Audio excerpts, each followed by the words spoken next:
Gran Casino de Ceuta les ofrece La Voz del Faro.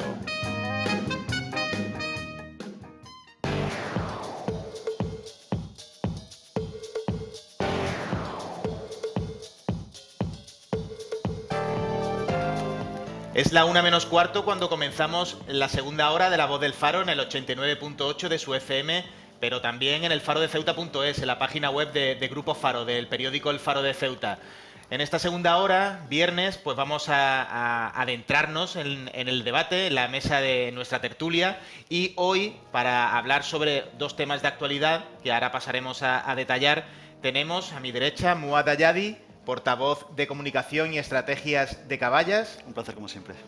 Cristina Pérez, ella es secretaria del área de vivienda y asesora del Grupo Parlamentario Socialista del PSOE de Ceuta. Buenas tardes. Buenas tardes. Y por último, a mi izquierda, allí en el otro extremo, tengo a Picu Sunderdas, portavoz del Comité Autonómico de Ciudadanos Buenas Ceuta. tardes. ¿Qué tal? Muy buenas tardes. Siempre tengo que mirar los cargos porque vosotros lo tendréis asimilado, pero a mí me cuesta un poco, ¿eh? Lo digo porque siempre son así bastante extensos. El primer tema que me gustaría que tratásemos hoy es, pues, la pregunta genérica es ¿qué sistema de pensiones queremos? Los españoles, ¿qué sistema de pensiones queremos? A mí me gustaría comentar que esto de las pensiones siempre me suena como al cuento del lobo feroz, que viene el lobo, pero bueno, al final parece que nunca llega. Siempre se vaticina que se van a acabar las pensiones, que el sistema público de pensiones se va a acabar, pero bueno, pues mi padre cobra la pensión, nuestros padres, bueno, el que esté jubilado pues la estará cobrando, pero ¿qué va a ocurrir de aquí, de cara al futuro? ¿Qué es lo que va a ocurrir? De hecho, a principio de este mismo mes, la ministra, bueno, el gobierno en concreto, dijo que parece que solamente queda, por los cálculos, solamente queda dinero para una paga más. Entonces, dentro de todo este escenario, vuelvo a la pregunta inicial: ¿qué sistema de pensiones queremos? Tanto Caballas como PSOE como Ciudadanos. Y empieza, si quiere, empieza Muad.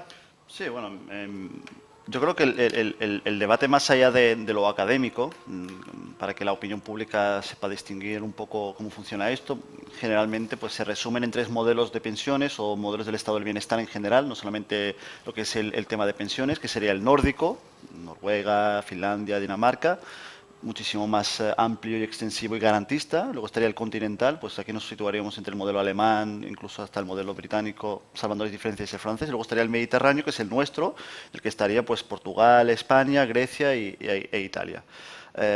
Y el nuestro precisamente hoy por hoy no pasa por sus mejores momentos. Y uno pues se va a preguntar por qué, o ya están estos otra vez con el alarmismo de turno. Yo me gustaría enseñarle esto a la opinión pública, que lo vean. Esto, pues, lo que ha hecho el gobierno del Partido Popular con la hucha de las pensiones, ¿no? Como podéis ver, pues... Si está el compañero, para que nos están siguiendo en el farodeceuta.es, por supuesto, ver la porque gráfica. estos son datos oficiales, no es de elaboración propia en absoluto. Esto lo podéis encontrar en cualquier medio de comunicación, en cualquier fuente oficial, repito. Y esto, pues, vamos... La imagen que dice una imagen que vale mejor que mis palabras, ¿no? Sí, una gráfica totalmente descendente. Descendente. Hemos pasado de 66.000 millones de euros que teníamos en la hucha, hablo del 2011, un año no precisamente no de crisis, seguíamos aún en crisis, y hoy por hoy estamos en negativo. Estamos en negativo. ¿Qué ha pasado? Porque el problema no es un problema de modelo, aunque tenemos muchas discrepancias sobre el modelo como tal y qué puede mejorar y en qué puede cambiar para ser más garantistas y para garantizar las pensiones de nuestros mayores en España. Dos cuestiones fundamentales.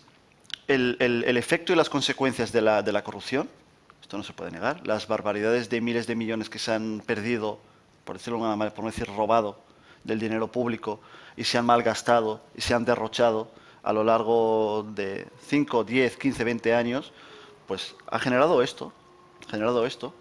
Segundo lugar, y lo más fundamental, y lo estamos viviendo hoy, esto es una cuestión de lógica pura y dura, no hace falta ser un experto en la materia, es el resultado y la consecuencia de la precarización del mercado laboral. Y uno se preguntará en su casa, ¿y esto a qué se debe? ¿O por qué es el resultado de la precarización laboral? Pues muy sencillo. Si hoy por hoy tenemos el mismo número de personas trabajando que durante la crisis, pero al mismo tiempo la seguridad social ingresa menos, uno se preguntará, ¿qué está pasando? Pues muy lógico, muy sencillo. Antes cobraban más que ahora. Ahora se cobra menos, trabajando más y trabajando el mismo número de personas.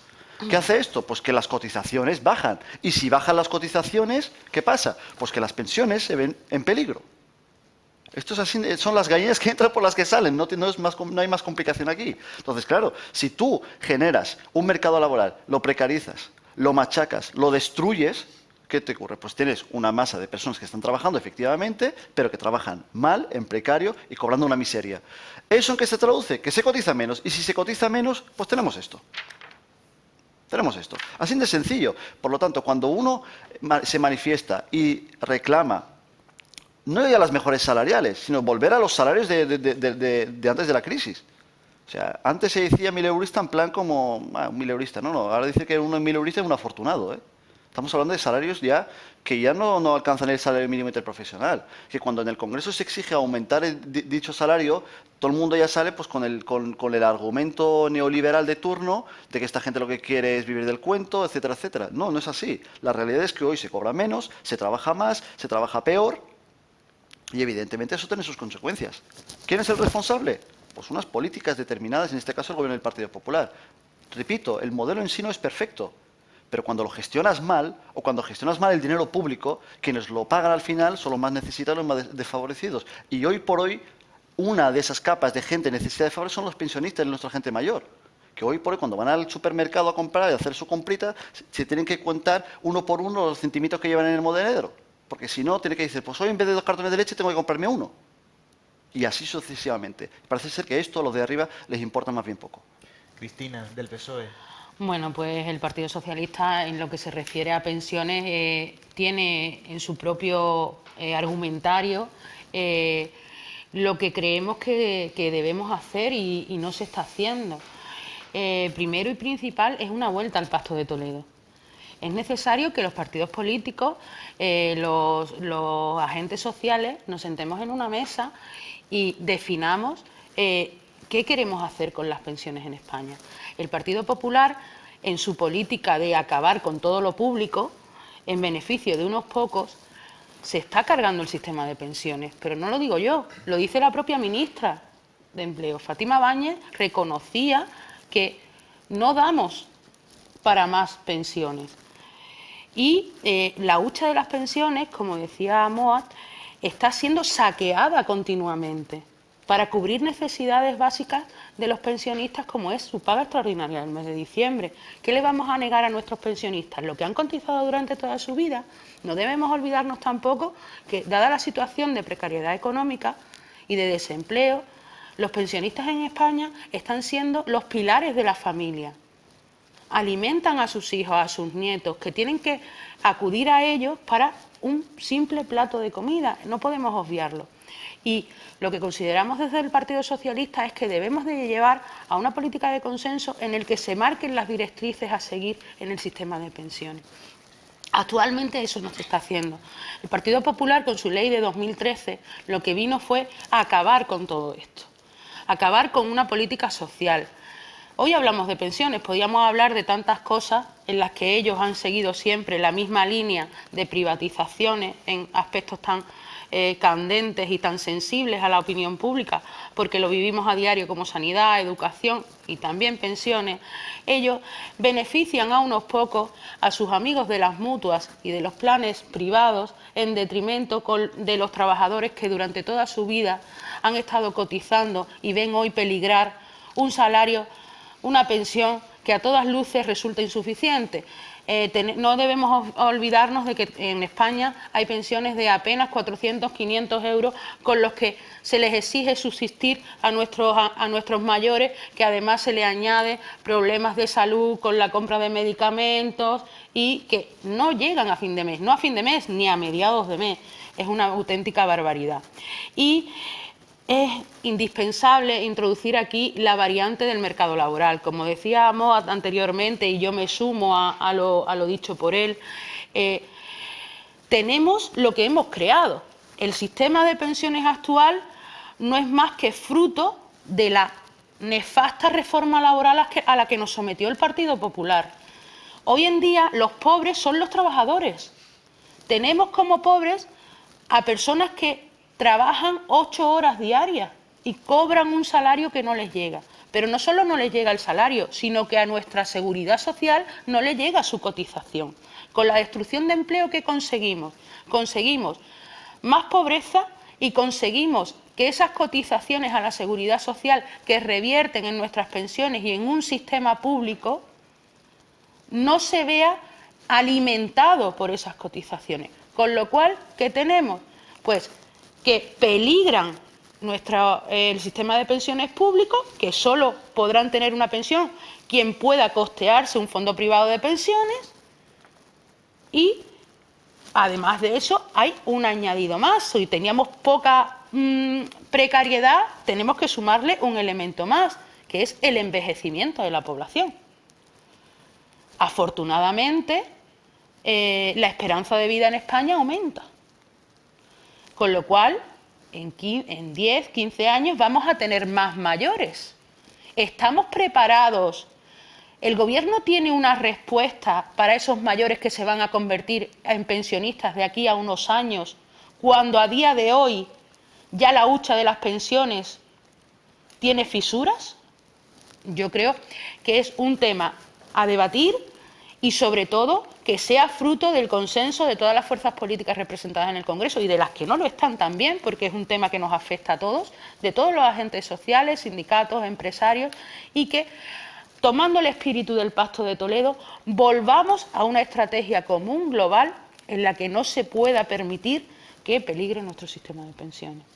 Picu, de Ciudadanos, Sí. vuestra postura respecto a las pensiones. Bueno, de acuerdo con lo que han dicho los compañeros aquí ahora mismo, hay un dato importante. Es decir, en 2011 teníamos 67.000 millones de euros en los planes de pensiones, ¿vale? Ahora mismo tenemos 11.602. Y cada año son 4.500 millones de euros lo que nos gastamos en pensiones, que es los datos que tú has dicho, que han dicho que las próximas pensiones van a correr peligro. Yo quiero hacer un poco de análisis también, como han hecho los compañeros, y es decir, de dónde venimos, es decir, cómo hemos llegado a esta situación. Desafortunadamente, a partir del año 2005-2006 empezamos a vivir las consecuencias de la burbuja inmobiliaria y allá se empezó a desatar toda esta problemática. Es decir, vivimos en un estado de bienestar en el cual pues, todo fue una mentira y una burbuja, en el cual teníamos una tasa de empleo bastante alta, éramos bastante punteros comparado con los demás países de Europa, y todo el mundo se confiaba en que ese sistema funcionaba y iba a seguir funcionando. Entonces, ¿qué ha pasado? Que tanto la corrupción, que ha hecho muchísimo daño, y se han llevado ahí miles y miles y miles de millones de euros, de los cuales no hemos recuperado nada, y esta hucha ha ido decayendo, y el Gobierno ahora mismo, el Partido Popular, no dice absolutamente nada, tenemos la realidad de España. La realidad de España es la longevidad que tenemos ahora. Es decir, a partir de 2050, más del 40% de la población va a tener más de 65 años de edad. Es decir, tenemos aquí un problema bastante gordo con este tema. ¿Qué está pasando ahora? Pues que no tenemos ni un sistema justo, ni un sistema concreto para que estos planes de pensiones vuelvan a resurgir.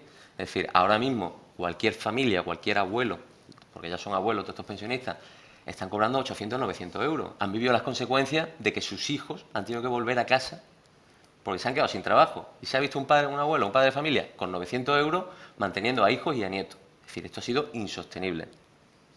¿Qué está pasando también? El mercado laboral. Es decir, el mercado laboral no está funcionando. Es decir, esta hucha de la seguridad social no se está incrementando. No estamos teniendo ningún tipo de ingreso extra que aumente esto. Es decir, esto se está decayendo, no está incrementándose esta hucha, y por lo que estamos viendo vamos a llegar a una situación bastante precaria. En el último pacto de la última reunión del Pacto de Toledo se habló de que a corto plazo no iba a haber problema. Bueno, eso de que a corto plazo no es ninguna solución, porque a medio y largo plazo vamos a tener bastante problemática. Y medio y largo plazo estoy hablando ya a partir del año 2020. En cuanto a la creación de riqueza y a la creación de empleo, pues tenemos que empezar a hacer reformas ya, y los autónomos, porque yo, por ejemplo, vengo de una familia de autónomos, pues mi padre me decía el otro día, oye, que yo me jubilo y me quedan 650 euros al mes y llevo 40 años cotizado. Es decir, esto no se puede seguir permitiendo. En fin, necesitamos una reforma ya porque lo que tenemos no está funcionando. Y en este sentido, pues es importante reabrir el Pacto de Toledo, que todos los grupos parlamentarios pues se sienten y empiecen a tomar soluciones reales a la problemática que tenemos real, porque es que de aquí a 4 o 5 años la longevidad sigue aumentando y desafortunadamente, por la situación que estamos pasando ahora en España, tenemos una tasa de demografía pues bastante escasa. Entonces, los planes de pensión a día de hoy en España son una problemática que está afectando a toda la sociedad y a día de hoy no se está tomando ninguna solución. En las últimas reuniones pues se intentó hacer un incremento de los planes de pensiones de un 1,20%, que iba a suponer 1.150 millones de euros a los planes de pensiones, y van a suponer unos gastos al presupuesto que no hay ese dinero. Es decir, también tenemos que ser realistas con la situación que estamos viviendo. Es decir, los presupuestos van muy justos y ahora mismo los incrementos que se quieren hacer no son viables. Por tanto, lo que se tiene que hacer es ya una reforma del mercado laboral, que los trabajadores empiecen a cobrar de acuerdo a las necesidades del mercado, porque desafortunadamente llegar hoy a la fecha de la compra es complicado, pagar la luz es complicada, pagar el agua es complicado y así no vamos a ningún lado. Lo que no se puede tener es, como ha dicho antes el compañero, que haya trabajadores pobres.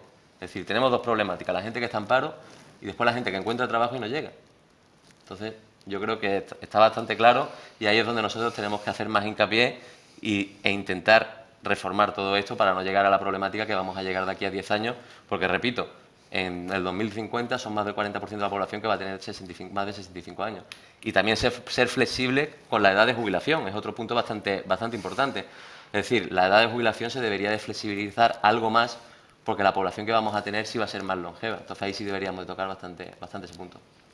No sé si alguno queréis hacer algún tipo de comentario a las intervenciones del resto de contertulios. A mí me gustaría aclarar un par de puntos, porque creo que no sé ni cómo calificarlo, sinceramente. No es la primera vez que lo digo y lo vuelvo a repetir. Cuando escucho a compañeros, yo califico a Pico como un compañero, incluso como un amigo, y aquí también a mi compañera. El discurso en privado es un discurso en el que todos compartimos absolutamente el 100% de las cosas, porque es una cuestión de sentido común. Pero luego cuando uno se pone la chaqueta política, pues parece que debe de ajustarse a un determinado programa, a un determinado discurso determinado, aunque él personalmente no lo comparta, ¿no? Y aquí debo de aclarar un par de cuestiones. No se puede apoyar el artículo 135 y quejarse ahora de las pensiones. Y no se puede avalar los presupuestos generales del Estado y denunciar y quejarse hoy por hoy de las pensiones. Es decir, de aquellos polvos de estos lodos. Vivimos las consecuencias de esas políticas que hemos validado en su momento y las hemos refrendado. Que hoy por hoy hay un cambio de rumbo, un cambio de política, es bienvenido, pero debemos de hacer un diagnóstico correcto. Luego, el tema de la longevidad, de que se vive más, se vive menos, eso no es cierto. Disculparme que ponga aquí el dedo en la llaga.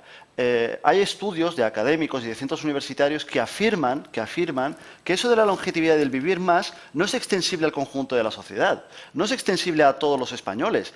Es más, y en resumen, y para que los oyentes y los que nos estén viendo lo entiendan, cuanto más tienes, más vives. Y aquí en Ceuta también se está sufriendo. Dependiendo de dónde vivas o en qué hayas trabajado, vas a vivir más o vas a vivir menos. Hay un estudio que es de un conocido académico, catedrático universitario, Vicente Navarro, que afirma que si tú vives en la Barcelona obrera, vas a vivir 10 años menos que si vives en la Barcelona alta. Y en Madrid también, y en Sevilla también, en todas las capitales. De modo que aquello de que vivimos más no es cierto. Y los recortes en sanidad están ahí, el copago está ahí. Digamos que no podemos engañar o falsear o disimular o maquillar la realidad social o la realidad política de este país. Este como primer punto. Luego el segundo punto que es importante, que es el tema de las empresas, porque aquí hay un tema que es insultante, ¿no? Hay una estadística que afirma de que el número de trabajadores pobres, aquí la compañera está de acuerdo conmigo, el número de trabajadores pobres se ha disparado. O sea, en España hay trabajadores pobres. O sea, uno ya no sabe ni si está soñando, si vive en la realidad o cómo calificarlo, ¿no? Luego hay un tema que para mí es esencial y fundamental cuando nos comparamos con el resto de países avanzados, porque aquí, lamentablemente, la derecha española se ha encargado de lo siguiente, de convencer a la opinión pública española de lo siguiente, de que los derechos sociales que se han conseguido durante muchísimos años, y me atrevo a decir, con mucha sangre, se está convenciendo a la sociedad de que esos derechos no son derechos, son gastos. Las pensiones no es un gasto, es un derecho que costó muchísimo esfuerzo conseguir. El paro o el subsidio de desempleo no es un gasto, es un derecho. La sanidad pública no es un gasto, es un derecho. La educación pública no es un gasto, es un derecho. Y esto es lo que muchas veces la gente, pues, o por desconocimiento o por presión mediática, se olvida de ello. Y no nos olvidemos de una cosa que es fundamental, que es lo que está haciendo que los presupuestos del Partido Popular sean una tomadura de pelo para las clases trabajadoras y para los obreros de este país. La presión fiscal para las grandes fortunas y las principales sociedades españolas, comparadas con los países nórdicos, son un chiste. Son un chiste. Sin olvidar de que no solamente la presión fiscal, es decir, lo que tributa a las grandes fortunas, lo que pagan las grandes empresas, ya es inferior a lo que pagarían en Alemania o en Dinamarca o en Noruega o en Finlandia, sino que esas empresas y esas grandes fortunas crean empresas opacas, crean empresas en paraísos fiscales para que aquello, lo poco que pagaban, dejen de pagarlo. Y eso repercute en los ingresos del Estado, y eso repercute en los presupuestos generales del Estado, y eso repercute en los gastos no, sino en los derechos sociales que tanto costó conseguir y recuperar. De modo que no podemos confundir estos números y estas realidades políticas, sociales y económicas. Ya no nos pueden engañar, los números no mienten, las matemáticas son ciencias exactas, no puedes falsificarlas, ni interpretarlas como te dé la gana. 1 más 1 son 2. Y aquí la presión fiscal beneficia a las grandes fortunas. Y aquí las políticas del Partido Popular benefician a las grandes empresas, benefician a los defraudadores y benefician a aquellos que se han dedicado a saquear y a beneficiarse del erario público. El ejemplo lo tenemos en Madrid, el ejemplo lo tenemos con la Gürtel, lo tenemos con la Púnica. Y lamentablemente salen de rositas y quienes más lo sufren, quienes más tienen que pagar, somos nosotros, somos los que estamos abajo. Y en España ya no hay clase media. ¿Alguien puede afirmar hoy por hoy que en España hay una clase media? ¿De qué estamos hablando? ¿De qué mundo estamos hablando? Si me parece muy bonito que salga uno y me diga el discurso de la calle para que no se exalte, para que no se enfaden o para que no se revuelten, pero luego, a puertas cerradas, las políticas son totalmente distintas. Lo que se acuerda a puertas cerradas es totalmente antisocial. Y en este sentido, me alegra que el Partido Socialista, con esta nueva dirección, haya cambiado o haya corregido ese error. Porque hay una cuestión que es muy importante. Yo el año pasado lo discutí con un compañero también del Partido Socialista en otra tertulia y en otro medio. Cuando Unidos Podemos propuso aumentar el salario mínimo interprofesional, yo no entendí por qué el Partido Socialista pactó con el Partido Popular una subida salarial, efectivamente, pero muchísimo más inferior que aquella que se proponía. Hay que fijar el rumbo, hay que volver a plantear de que aquí los objetivos políticos en este país, ¿cuáles son? Hoy por hoy ya no se puede hablar ni de los pactos de la Moncloa, ya no se puede hablar ni del Pacto de Toledo, ya no se puede hablar de absolutamente de nada. Todo aquello está en el baúl de los recuerdos. Incluso la famosa reforma constitucional que prometió Mariano Rajoy, a la hora de la verdad, dice, no, yo dije de que vamos a hablarlo, no lo que vamos a hacer. Pues lo mismo pasa con el tema social y económico en este país. Cristina, por alusiones Sí, al PSOE. Al hilo de lo que venía diciendo Moat, efectivamente nosotros decimos lo que hacemos y hacemos lo que decimos. En ningún caso el Partido Popular va a tener nuestro apoyo en los presupuestos generales. Desde aquí ya os lo adelanto, aunque mi secretario general a nivel federal así lo ha manifestado. Yo a nivel de Ceuta pues también lo confirmo, que en ningún caso vamos a apoyar la aprobación de esos presupuestos generales, y no lo vamos a apoyar porque no tenemos nada que ver con el Partido Popular. Nuestra política social en nada está recogida en esos presupuestos y, por tanto, nosotros presentaremos nuestro proyecto de presupuestos alternativos en el que las clases más desfavorecidas se sientan representadas y no como ha hecho el Partido Popular. En cuanto a salario mínimo interprofesional que hablaba y relacionado con las pensiones, que tampoco me quiero desviar del tema, el Partido Socialista va a llevar al Parlamento, y lo ha hecho, así lo ha hecho, una subida del salario mínimo interprofesional que se eleve a los 850 euros. Te adelanto que ha sido una propuesta de esta misma semana y que esperemos contar con el apoyo necesario para sacarla adelante, como así parece que va a ser, pero también os digo que, como ha ocurrido en Fronteras, el Partido Popular nos lo ha rechazado. Aquí esperemos que no sea así y que se muestre conforme a las peticiones populares que tenemos de subida del salario mínimo interprofesional, que no es más que el índice que después nos va a servir de referencia para todas las subvenciones, todos los marcos estatales de prestaciones, de políticas activas de empleo. Entonces, no es un dato baladí que se quede ahí, sino que nos sirve de base para el cálculo de índices posteriores de cara a la ciudadanía.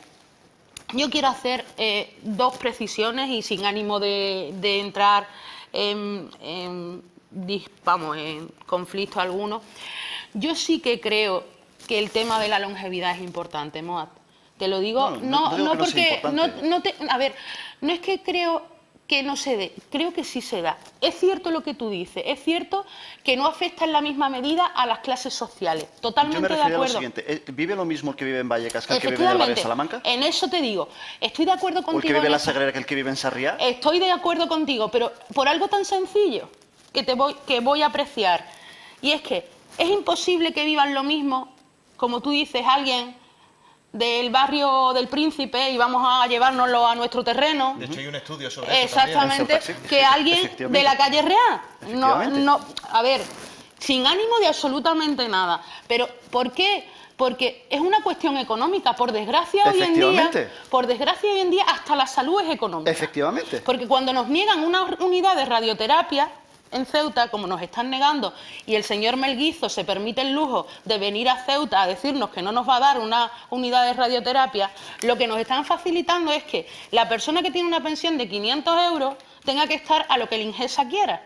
Y el que tiene un salario de 3.000, a lo mejor se paga un tratamiento en la península. Por eso, la longevidad del que tiene dinero va a ser mayor que el del que no la tiene. Pero volviendo al tema de las pensiones, la longevidad supone una problemática para la hucha de las pensiones, porque va a haber mayores beneficiarios y menor dinero. Es una cuestión, como tú decías, de mera matemática. Si tengo 500 para repartir y lo que tengo para repartir es 300, va a haber menos dinero para el resto. Es así. Y yo sigo insistiendo, todo viene como consecuencia, entre otros elementos, no quiero ser simplista y reducirlo todo a eso, al mercado laboral que tenemos. A ver, no nos podemos permitir que haya trabajadores pobres. Claro que hay trabajadores pobres. Hay trabajadores que trabajan, por desgracia, 8 y 10 horas y las cotizaciones son mucho más reducidas. A nadie se le escapa ese dato. No podemos olvidar tampoco... Al Partido Popular sí se le escapa. Ah, no, sí, a ellos se le olvida casi todo. Menos sus despidos en diferido del señor Bárcenas, todo lo demás se le olvida. No podemos permitir una amnistía fiscal, como ha hecho el gobierno del Partido Popular, como ha refrendado el señor Montoro. Y declarada inconstitucional. Efectivamente, una amnistía fiscal para beneficiar a sus amigos, mientras los trabajadores de esas empresas a los que han beneficiado ganan apenas los 1.000 euros. ¿Pero a dónde vamos a llegar? Y después de eso nos salen diciendo, con toda la... Vamos a dejar el calificativo de... Es que no tenemos dinero para pagar las pensiones. Perdone, señora, pero sí tiene dinero para Gürtel, Púnica y registros en distintas viviendas de la Costa del Sol que se están produciendo hoy. Para eso sí hay dinero. Vamos a ser serios, vamos a atajar el problema, vamos a sentarnos, vamos a hablarlo y sobre todo no vamos a dejar en indefensión a los que han construido este país, que son los que ahora son pensionistas. Pico. Bueno, en los planes de pensiones es un pilar fundamental en el estado de bienestar. O sea, esto es un tema que tenemos que tener muy claro y es un derecho y no es una obligación que tienen todos los españoles. ¿Dónde estamos ahora? Los planes de pensión ahora están corriendo peligro. Como han dicho los compañeros, el mercado laboral ahora mismo que tenemos es precario. O sea, es muy difícil que tú vayas a una empresa y un trabajador te diga que le llega. O sea, ahora mismo eso no está pasando. Pero también hay que analizar la realidad que está teniendo el país ahora mismo. O sea, no somos competitivos. Y los trabajadores de hoy son los que están pagando las pensiones de hoy.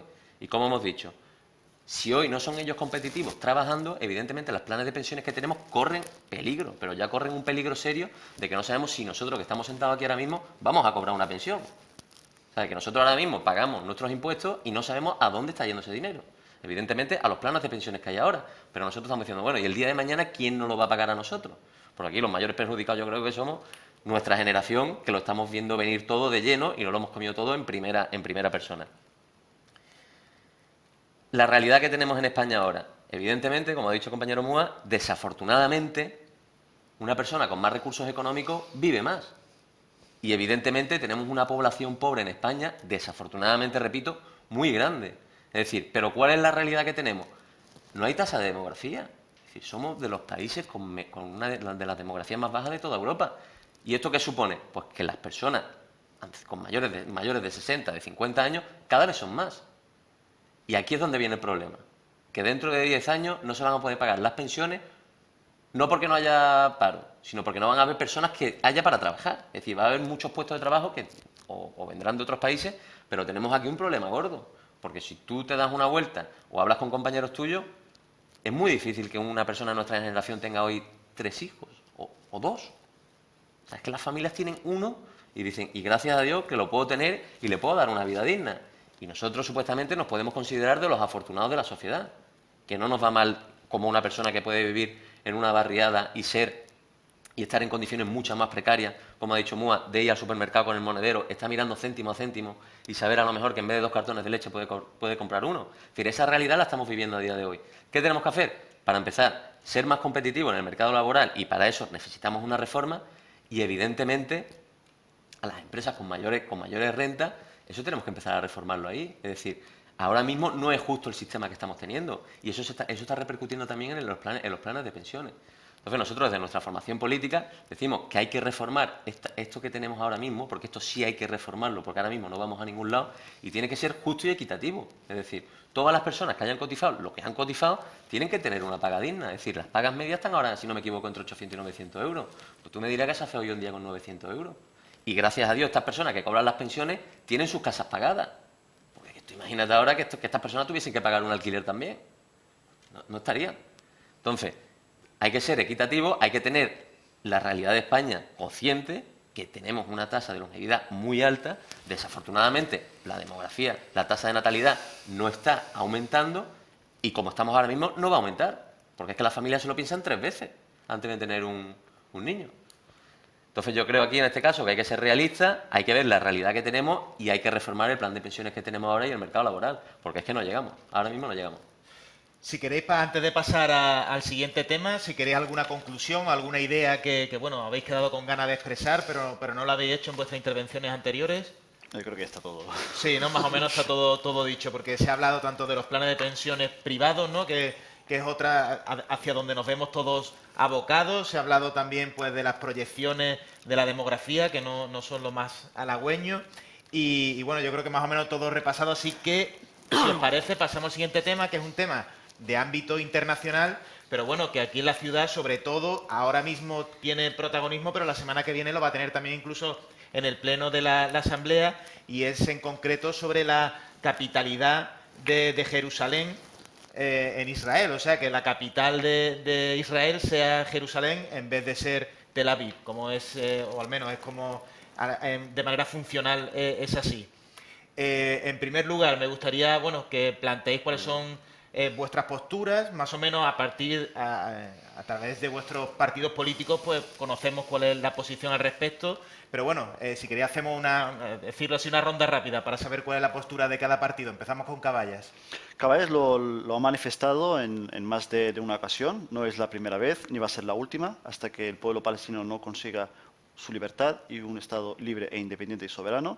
Y repito el planteamiento y la posición de nuestra formación, que es la siguiente. Caballas rechaza y condena rotunda y firmemente esta deriva unilateral por parte de la administración de Donald Trump, que supone una violación, insisto, una violación del orden y del derecho internacional, que supone una violación de las resoluciones de la Asamblea y del Consejo de Seguridad de las Naciones Unidas, y que supone literalmente dinamitar el proceso de paz en Oriente Medio, desde los acuerdos de Madrid, pasando por los acuerdos de Oslo, hasta todas las rondas de negociaciones que se han ido celebrando hasta la fecha. Y ello va a salpicar de una manera clara y directa a todo el mundo. Estamos ante una causa internacional. El que se piense que esto es una cuestión que afecta a Oriente Medio va muy equivocado. Es una causa internacional, es un conflicto internacional en el que todo el mundo está implicado y en el que todo el mundo debe de seguir implicado para dar con una solución definitiva que pase como tal y refleja las resoluciones y los dictámenes de las Naciones Unidas y del Consejo de Seguridad por la creación de un Estado palestino cuya capital sea Jerusalén.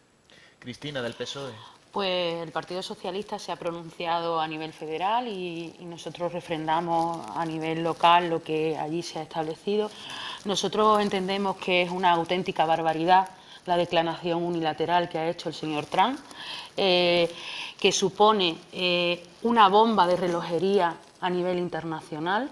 No debemos olvidar que estamos ante una zona de conflicto, una zona muy delicada, que las decisiones internacionales se deben adoptar en los órganos creados para ello a nivel de la ONU. No podemos estar de acuerdo en ningún caso con lo que ha hecho Donald Trump. Consideramos que atenta contra el derecho internacional, contra todas las resoluciones que se han ido adoptando por parte de las Naciones Unidas, y que lo que viene es a incendiar aún más si cabe, un conflicto que ya dura demasiado y que tiene a sus espaldas demasiadas víctimas. El Partido Socialista ha reconocido públicamente el Estado palestino, así lo mantenemos y desde nuestro partido consideramos que se debe tener en consideración a nivel internacional, y todo aquello que pueda enturbiar la paz internacional, como son estas declaraciones unilaterales del presidente de Estados Unidos, va a tener enfrente a todos los miembros del Partido Socialista, el Partido Socialista como tal. No debemos dejar atrás el tener en cuenta que Estados Unidos debe de jugar un papel de mediador y conciliador, y con la llegada del presidente Trump a Estados Unidos lo que ha venido es a romper con todas las relaciones internacionales, con todo el consenso que se podría tener en este tema. Como decía Mua, no estamos ante algo aislado, no estamos ante algo lejano, esto tiene repercusión en todos y la paz internacional nos afecta a todos. Con estas declaraciones y estas medidas, lo único que podemos conseguir es incendiar un conflicto ya de por sí demasiado enconado. Picu, de Ciudadanos. Bueno, de acuerdo con mis compañeros aquí, ha sido inoportuno, porque no se puede tomar este tipo de decisiones sin tener en cuenta el resto de la comunidad internacional. Es decir, nosotros de nuestra formación política pues defendemos de que todos los países deben de respetar todas las decisiones que se toman en el Consejo de Seguridad de la ONU. Y aquí el señor Trump pues ha sido, pues yo creo que un incendiario, por no llamarlo de otra manera, ha tomado una decisión unilateral sin tener en cuenta al resto de la comunidad internacional, repito, y aumenta la crispación entre israelíes y palestinos. Yo creo que es muy grave lo que ha hecho, porque desafortunadamente cuando vemos el telediario pues es triste ver el conflicto como se ve, y si ahora encima pues vemos que el presidente, por no decir del país, que es una de las mayores potencias del mundo, tome esta decisión sin tener en cuenta a nadie más, yo creo que ha perdido el respeto de la comunidad internacional y de todos los países. Y aquí sí tengo que ser más crítico y decir que el gobierno que tenemos ahora con el señor Rajoy, pues no somos líderes a nivel internacional. Es una pena decirlo. Es decir, tenemos países como Portugal, con un Producto Interior Bruto menor al que tiene España, y tienen más relevancia a nivel internacional. Nosotros en este sentido pues poco aportamos y poco podemos trasladarle aquí a Washington, porque tenemos poca representación en ese sentido, y hay que ser más competitivos ahí y tener más representación internacional para ser más críticos con este tipo de decisiones, que yo creo que no se le pueden dar más cancha ni más carrete, porque pueden desencadenar, como ha dicho la compañera, en un conflicto pues aún mayor, y repito, la crispación ahora mismo pues es fuerte en esos países, porque lo que ha hecho es un delito. Es que eso no se puede hacer. La semana que viene irá a pleno este asunto, en concreto, porque ha habido cierta confusión en cuanto a si la idea original de esa propuesta que se lleva a pleno es de MDIC, si es de Caballas, o cada uno lleva su propia propuesta para hacer esa declaración institucional en el pleno del martes.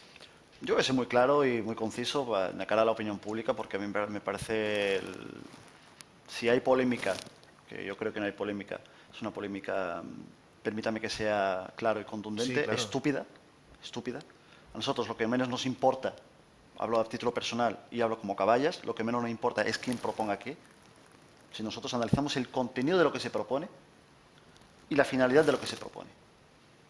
Efectivamente, en una junta de portavoces se eleva al conjunto de los ahí presentes la redacción de una declaración institucional relativa pues a esta deriva unilateral y peligrosa de la decisión de Donald Trump de reconocer a Jerusalén como capital del Estado de Israel, violando la resolución 478 del Consejo de Seguridad de las Naciones Unidas, que lo prohíbe, con esa finalidad, como bien he dicho antes. Caballas, como lo recordáis en una rueda de prensa, nuestro portavoz y coordinador general trasladan a la opinión pública de que Caballas llevará al Pleno una moción concisa, clara y contundente, que pasa por 2 puntos. El primero, la condena explícita de la decisión de Donald Trump de reconocer a Jerusalén como capital del Estado de Israel, tal como ha hecho la Unión Europea, tal como han hecho las principales potencias mundiales. Hablo de Berlín, hablo de Londres, hablo de París, hablo de Moscú. Y, en segundo lugar, un apoyo firme, claro y contundente al pueblo palestino para conseguir y hacer efectivos sus derechos y sus reivindicaciones de constituir un Estado libre e independiente con su capital como Jerusalén como capital, tal como dice el Consejo de Seguridad de las Naciones Unidas. Y lo que es fundamental, reafirmar la defensa del derecho internacional que este señor, porque le ha dado la gana, ha decidido saltarlo. Evidentemente, eso no contradice el que se lleve a cabo una declaración institucional. De hecho, así lo manifestó, en este caso, nuestro coordinador general, Mohamed Ali. Lo dijo textualmente. Nosotros, si el contenido de la declaración institucional recoge estos puntos, Cabáis lo va a apoyar. Pero la proponga quien la proponga. La causa palestina no va de siglas. La causa palestina es una cuestión de convicción. No es una cuestión de siglas o de campañas o de intereses políticos estrechos o de intereses de partidos estrechos. Cabáis lo ha reflejado siempre y lo ha demostrado siempre. Y propongan quien lo proponga, nos van a encontrar siempre al lado del pueblo palestino. Y en este caso, la propuesta que se ha trasladado, es un documento que ha salido también a los medios de comunicación, esta propuesta es una propuesta vaga. Esa es la propuesta, recordemos, del Grupo Popular. La propuesta del Grupo Popular que el MDC ha sacado pecho diciendo que ha conseguido aprobarla. Que a nosotros, repito, lo que menos nos importa, y aquí creo que dejarlo muy claro, es quien lo proponga. A mí lo que me importa es lo que esto se vaya a aprobar en el Pleno de la Asamblea. Porque si es una declaración institucional debe ser aprobada por el conjunto de miembros de la Asamblea. Si no, no sería una declaración institucional. Claro, está basada en una serie de renglones pues, genéricos, sin concretar nada, confundiendo incluso el conflicto, porque aquí parece uno a primera vista de que aquí se habla de un conflicto de convivencia. No estamos hablando de un conflicto de convivencia. Sí, cuando en Jerusalén conviven musulmanes, judíos, efectivamente, cristianos aquí no estamos hablando de un problema de convivencia. Aquí no estamos hablando de un problema de relaciones culturales, como que dice, ¿no? De intercambio de las diferencias culturales. No, aquí estamos hablando de que hay una potencia colonizadora, hay una potencia ocupadora que ocupa un territorio violando la legalidad y el derecho internacional.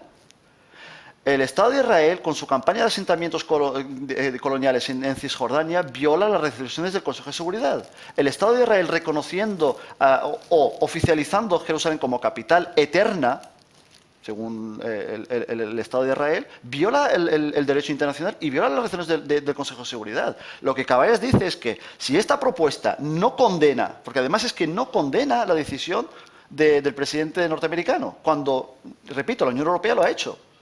Mogherini, delante de Netanyahu, le dijo que Europa, nada de nada, va a reconocer en ningún momento algo que viola el derecho internacional. Y eso es lo que hay que recordar a la opinión pública. Y lamentablemente esta propuesta no recoge estas dos cuestiones. Por lo tanto, una declaración institucional que no condena la decisión del presidente norteamericano y, en segundo lugar, no expresa explícitamente un apoyo al pueblo palestino. Y es por ello, insisto, de que si al final esto prosigue y sigue adelante, Cabáis no puede votar a favor de una declaración de este tipo. E insisto, y también presentaremos nuestra moción al Pleno Ordinario, una moción, repito, clara, concisa y directa, que pasa por dos puntos: condenar la decisión de Donald Trump de reconocer a Jerusalén como capital del Estado de Israel y, en segundo lugar, manifestar el apoyo explícito al pueblo palestino y a la causa palestina, tal como dice la Unión Europea, tal como dicen los procesos de Madrid, tal como dice Oslo y tal como dice el Consejo de Seguridad de las Naciones Unidas. Y ahí espero, personalmente y también como partido, y tal como lo dijo nuestro coordinador general, aquí no hay abstenciones que valgan. Aquí es una cuestión de orden y de derecho, de legalidad internacional. O se está con la legalidad internacional o se está en contra. Uno no se abstiene en derecho. O se está a favor o se está en contra.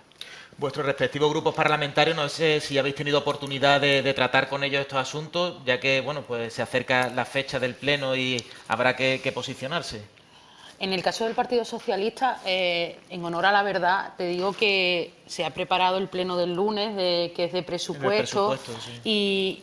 Y no hemos entrado a valorar de manera, sí que es cierto que hemos conocido a través de la prensa los distintos posicionamientos de nuestros compañeros en la Asamblea, pero como partido no hemos adoptado una posición, ya os digo, porque estamos en el tema de presupuesto, que dado que nos han tumbado todas las alegaciones presentadas, pues tenemos que hacer un argumentario válido para trasladar a la ciudadanía los motivos.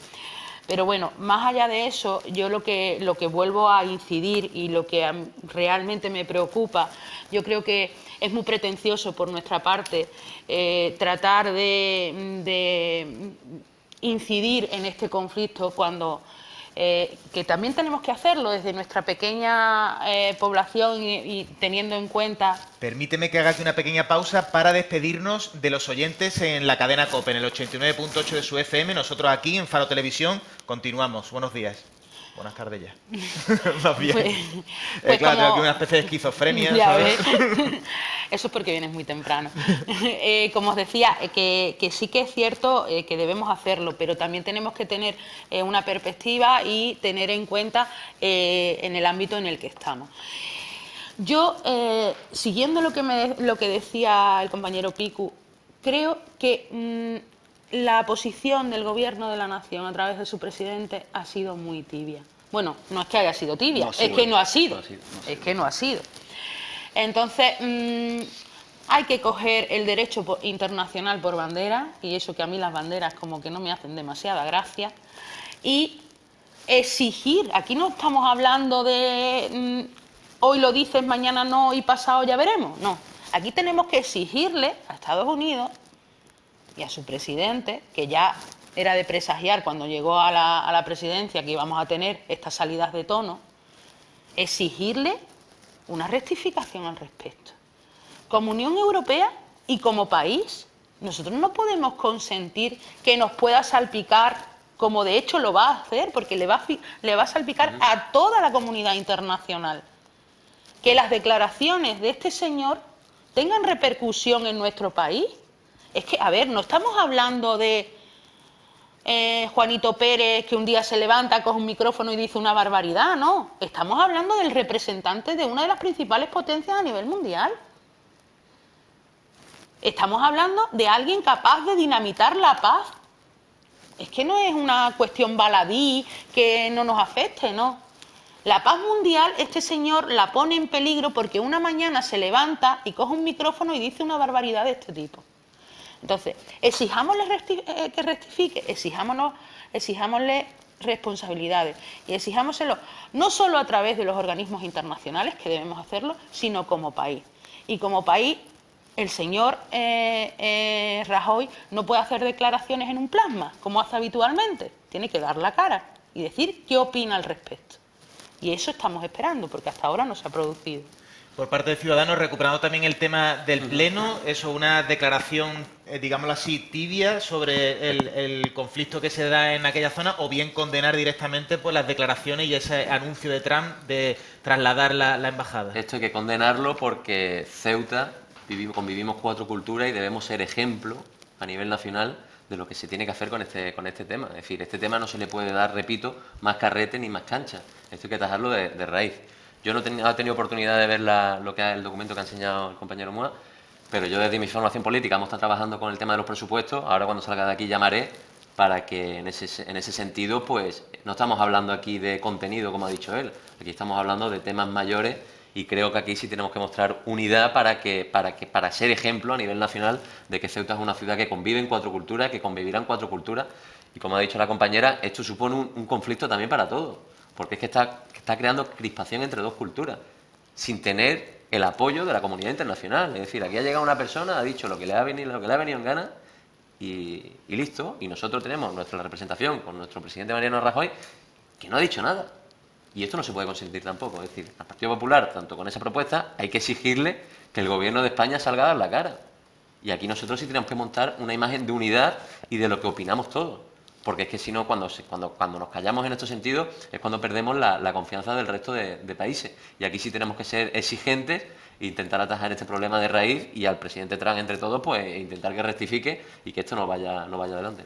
Vamos a aprovechar pues ya estos minutos que nos quedan, ya no hemos pasado de la hora, pero por si queréis lanzar alguna conclusión, alguna idea. Muy brevemente, porque creo que es importante. Hay una cosa que seguramente la has dicho con buena fe, Picu, pero que la quiero recuperar y que no pase desapercibida, que es el tema de la crispación cultural. Lo he dicho antes y lo vuelvo a repetir. Esto no es un tema cultural. No estamos ante un conflicto cultural, no estamos ante un conflicto religioso. Lo voy a decir más claro para que todo el mundo lo entienda. Esto no es una cuestión de musulmanes contra judíos. Que quede claro. Bueno, lo que yo quiero decir es que la crispación entre... Termino la idea, Picu, para que también la opinión pública sí, luego rebate, y los que nos sigan puedan entender hacia dónde yo voy. No es una cuestión de confesiones. Los que quieren plantear el conflicto en Oriente Medio como un tema confesional es porque les interesa que sea un conflicto confesional. Defender a la causa palestina no es ser antisemita, ni negarle el derecho al pueblo hebreo de existencia. Esto no es así, ni funciona así. Y la OLP en este caso, cuando se sienta y firma los acuerdos de Oslo, lo deja claro. Lo deja claro. Es más, hasta incluso, es decir, hay unas cuestiones que la opinión pública no debe de pasar por alto. Una de ellas es esta. Estamos ante un conflicto, primero político, y en esta situación un conflicto de derecho. Estamos ante un presidente de la principal potencia internacional que ha decidido saltarse a la torera el derecho internacional. Las personas que no cumplen con la ley, ¿cómo las llevamos? ¿Cómo se califica una persona que viola el derecho y que viola la ley? Imagínense a un presidente de la principal potencia internacional. Y es más, aquí quiero hacer hincapié en un punto muy breve para saltar a la siguiente idea, que es la siguiente. La resolución 478 del Consejo de Seguridad, que se aprueba a raíz de que el Estado de Israel reconoce, él manifiesta al mundo de que Jerusalén será su capital eterna y unificada, es decir, la oriental y la occidental, toda. Palabras textuales cito textualmente lo que dice la resolución. Censura en los términos más enérgicos dicha ley, calificada como la ley de Jerusalén, y considera que viola todo el acervo internacional, de derecho internacional, de todas las resoluciones, pasando por la resolución 242, 446 y terminando con la 2334. Que todas ellas vienen a decir lo siguiente: el derecho del pueblo palestino de constituir un Estado independiente y con Jerusalén como capital. También se habla de la capitalidad compartida de Jerusalén. Es decir, que no se nos olvide, y aquí tengo que hacer referencia a lo que decía la compañera, que es muy interesante, el papel de España a nivel internacional. Es que hemos pasado de albergar los procesos de Madrid a tener un alto representante en la Unión Europea, a tener fuerza y peso en las Naciones Unidas, a ser absolutamente nadie. Y España juega un papel muy importante. España puede ser perfectamente un mediador en este conflicto. España tiene las armas, aunque no encuentro otro término, no debería decir armas en este caso, pero cuenta con los instrumentos suficientes como para generar confianza entre las partes. ¿Qué es lo que hay que hacer? Pero lo que tú no puedes hacer es que cuando una persona decide tomar una decisión absolutamente irresponsable, pues mantenerte al margen. Y aquí el gobierno de España debe ser firme en la defensa del derecho y de la ley internacional en este caso. Y por último, me gustaría decir, por si no tengo otro turno de palabra, esta tarde, como bien sabéis y como bien también ha trasladado el Faro, ya sea en la versión escrita o en la versión digital, a las 5:30 a la Plaza de la Constitución hay convocada una concentración en apoyo al pueblo palestino, una concentración para denunciar y condenar la decisión de Donald Trump de reconocer a Jerusalén como capital del Estado de Israel y, por último y no menos importante, en defensa del derecho internacional, en defensa de la legalidad internacional y exigiendo el cumplimiento de las resoluciones de las Naciones Unidas del Consejo de Seguridad que velan y que piden y que exigen el reconocimiento de un Estado libre, independiente y soberano palestino y con Jerusalén como capital. Ok, Picu, que querías intervenir. Yo decir que evidentemente, como ha dicho él, no era crear crispación aquí ni mucho menos, y no ha sido decir eso, sino que simplemente crea conflicto, como tú has dicho, entre palestinos e israelitas. Es decir, esto está claro. Aquí ha creado crispación en estas dos regiones y esto es lo que hay que evitar. Simplemente dejar claro que este tipo de decisiones hay que denunciarlas y esperemos que el señor Rajoy, con nuestro país de bandera, pues intente mediar e intente tomar las decisiones oportunas para que nos sentamos todos representados en este tema que a todos nos importa. Cristina, tienes el turno de palabra si quieres cerrar. Sí, yo antes que nada, vamos, ya para concluir esta exposición, manifestar el claro rechazo del Partido Socialista a las declaraciones de Donald Trump. En ningún caso vamos a apoyar ningún atentado contra la ley internacional ni contra ningún tipo de leyes. Y por un lado eso, rechazar la postura de Estados Unidos con su presidente a la cabeza y por otro lado exigir al Gobierno de la Nación que se tome las riendas en este conflicto, que se manifiesten públicamente cuál es la postura de nuestro Gobierno ante un conflicto internacional que nos salpica, al igual que salpica a todos, y que adoptemos, como ya lo hemos hecho en anteriores ocasiones, un papel de mediación, de diálogo y de sentar en la mesa a todas las partes en conflicto para evitar la masacre que allí se está produciendo, que a fin de cuentas es lo que más nos importa. Más allá de declaraciones políticas, lo que importa es la ciudadanía, lo que importa es el pueblo, tanto el pueblo palestino como el pueblo israelí no puede seguir sufriendo los ataques y las bravuconadas, si me permitís la expresión, de señores como Donald Trump. Pues nos quedamos con ese mensaje. Muchísimas gracias, Muad, Cristina, Picu, por haber compartido con nosotros la tertulia, y a nuestros, en este caso, ya espectadores e internautas que nos siguen en el farodeceuta.es, nos despedimos y les deseamos un feliz fin de semana. Gran Casino de Ceuta les ha ofrecido La Voz del Faro.